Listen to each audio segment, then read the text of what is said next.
SIR ইস্যুতে এবার অনুরাগ ঠাকুরের নিশানায় অভিষেক বন্দ্যোপাধ্যায়। অনুরাগ ঠাকুর তিনি অভিযোগ করেছেন যে ডায়মন্ড হারবার লোকসভা কেন্দ্রে ভুতুড়ে ভোটার রয়েছে।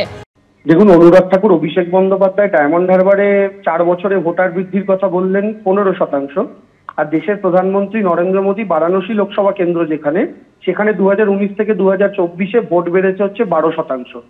তো নরেন্দ্র মোদী স্বয়ং দেশের প্রধানমন্ত্রী, তার এলাকায় তার লোকসভা কেন্দ্রে তো 12% ভোট বেড়েছে। দ্বিতীয় কথা হচ্ছে, ভোট বৃদ্ধি নিয়ে তার যদি এতই কনসার্ন হয়, সেই কনসার্নটা মহারাষ্ট্র ইলেকশনের সময় দেখা যায়নি কেন? যেখানে 4 বছরে ভোট বেড়েছিল 30 লাখের কাছাকাছি, সেখানে ভোটের আগে শেষ 5 মাসে ভোট বেড়েছিল 41 লাখ। সেই ভোটগুলো কাদের ভোট ছিল? সেটাও কি বাংলাদেশ থেকে এসেছিল, না পাকিস্তান থেকে এসেছিল, না শ্রীলঙ্কা থেকে ঢুকেছিল? আর সেই ভোট বৃদ্ধির পরে তো হেরে যাওয়া মহারাষ্ট্র, যেটা 6 মাস আগে বিজেপি এবং তাদের জোট সঙ্গীরা গোহারা হারলো লোকসভা নির্বাচনে, 5 মাস পরে 41 লক্ষ ভোট বাড়ার পর সেটাই হই হই করে তারা জিতে গেল। তাহলে ডায়মন্ড হারবারের দিকে তাকাতে বলার আগে বারাণসীর দিকে দেখুন, মহারাষ্ট্রের দিকে দেখুন। আর বিএলএদের কথা বলছেন, বিএলএ তো বিজেপিরও ছিল ডায়মন্ড হারবারে, সংগঠন তো বিজেপিরও আছে ডায়মন্ড হারবারে, পোলিং এজেন্টরা তো বিজেপিরও ছিল। তারা কটা বুথে রিপোল চেয়েছিল ভোটের সময়? তারা কটা কমপ্লেন মানে ডায়মন্ড হারবার অফিসিয়ালি লঞ্চ করেছিল ইলেকশন কমিশনের কাছে? কটা বুথে রিপোল চেয়েছিল? ফলে এই সমস্ত হাওয়াবাজি করে লাভ নেই। 7 লাখ ভোটে জেতার যে থাপ্পড়টা, সেটা ওদের গালে যে পড়েছে, সেই ব্যথা এখনো টনটন করছে। সেই ব্যথা থেকেই এরা এখনো ডায়মন্ড হারবার নিয়ে পড়ে আছে। ডায়মন্ড হারবারে 301টি বুথে 15% ভোটার বৃদ্ধি হয়েছে। গত 4 বছরে এই ভোটার বৃদ্ধি হয়েছে। সেখানে সবকটি আসন তৃণমূলে জিতেছে। ফলতায় 17%, বিষ্ণুপুরে 52%, মহেশতলায় 89% এবং বজবজে 32% ভোটারের বৃদ্ধি। অভিষেক বন্দ্যোপাধ্যায় একটু দেখুন ডায়মন্ড হারবারে কি হচ্ছে। এভাবেই কটাক্ষ করেছেন অনুরাগ ঠাকুর।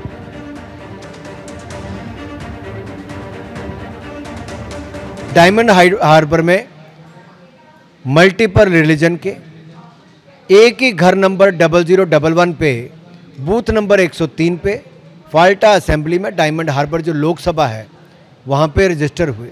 अगले पे देखिए, फेक रिलेटिव की आप बात करते हैं। खुर्शीद आलम एक ही रहता है, लेकिन इनका बाप बार बार बदल जाता है। अगर आप देखिए कहाँ पे डायमंड हार्बर में, अभिषेक जी जाइए कभी मिलके तो आइए और पता कीजिए क्या खुर्शीद आलम के पिताजी एक ही हैं कि अलग अलग बदल गए हैं, और इनका नाम कैसे बार बार बदल गया है।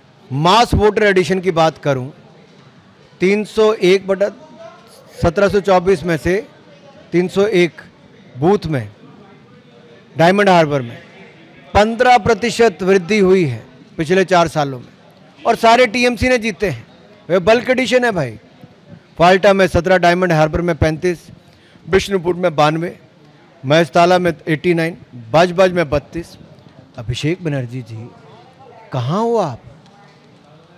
देखिए क्या हो रहा डायमंड हार्बर में, चेक करिए। वहाँ पे सरकार भी आपकी है, बीएलओ भी आपके हैं, बीएलए भी आपके हैं।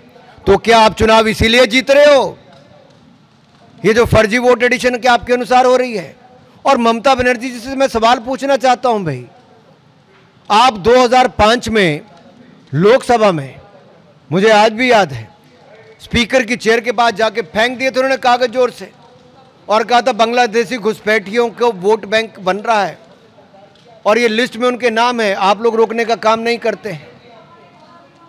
तो ममता बनर्जी जी, आज अगर सफाई होने का काम होता है तो फर्जी घुसपैठिए जो वोट बैंक है उसकी सफाई अभियान पे आप रोक क्यों लगवाना चाहते?